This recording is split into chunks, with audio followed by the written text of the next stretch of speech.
Viral video pria membeli sepeda motor menggunakan uang koin hingga terkumpul 18 juta rupiah.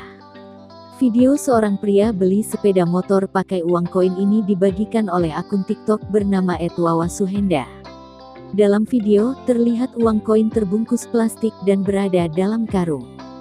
Tampak karyawan perusahaan penjualan motor hendak mengeluarkan uang koin untuk dihitung. Uang koin yang dikumpulkan pria asal Kabupaten Pandeglang, Provinsi Banten ini bernilai 500-an dan 1000-an.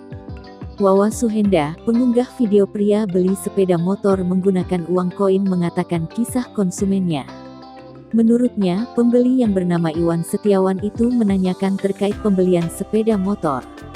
Kemudian, Wawa yang bekerja sebagai admin di salah satu perusahaan penjualan motor pun melayani konsumennya.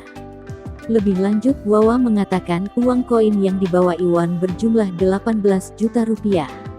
Wawa pun tak menyangka pembelinya dapat mengumpulkan uang koin hingga belasan juta. Wawa mengungkapkan uang koin yang dibawa Iwan untuk beli sepeda merupakan hasil menabung. Iwan mengumpulkan uang koin sejak 1 tahun lalu dari hasil jualannya.